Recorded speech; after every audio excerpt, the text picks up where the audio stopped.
Hi everyone and welcome to another video. This time it's a bit different from the usual stuff. It's a Lume, I'll call it a Lume parade actually. 5 fantastic watches, all of which I'd love to have in my collection. So sit back and enjoy the video. Hello, today I'm going to look at Lume and a few sports watches. They're mainly dive watches, as you can see.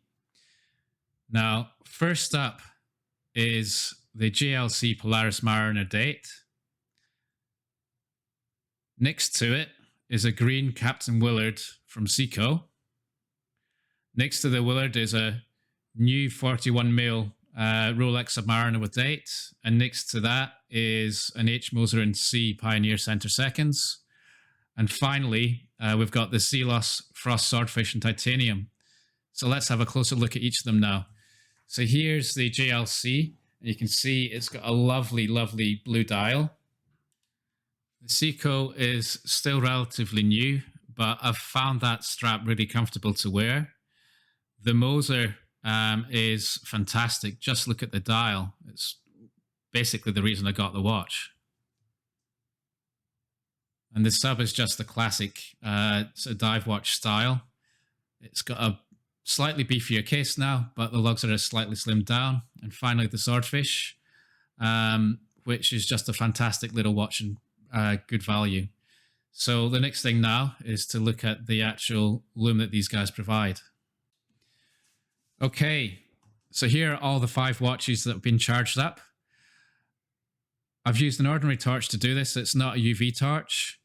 And I've recorded about 15 to 20 minutes of footage. And this first minute is in real time, and then I'll have some shots of the watches in close-up just to break things up a bit as we go through.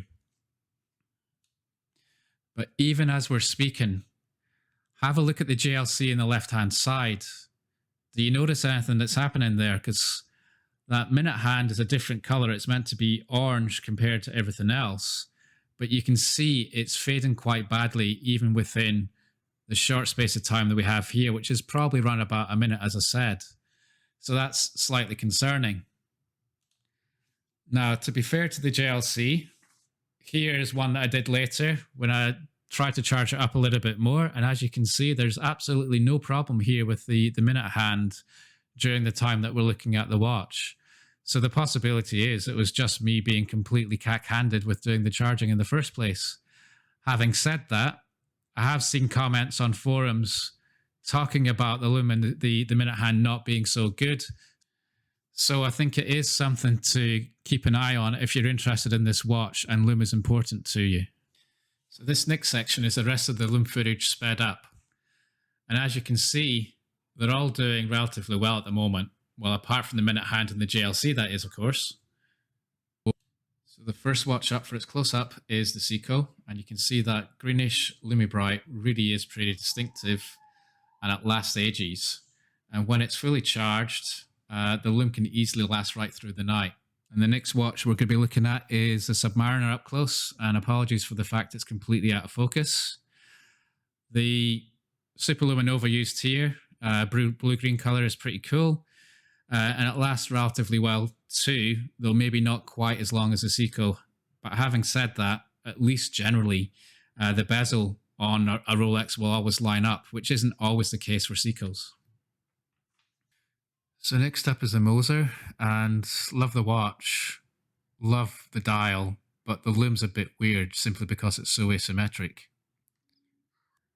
And last but not least, we have the Zelos, which is a Frost variant, so it's got the fully Lume dial. So you can see that this is pretty bright. I'd go so far to say that if you were outside at night and you had this fully charged, you don't necessarily need to reach for your phone if you need a torch. Possibly use this if it's fully charged.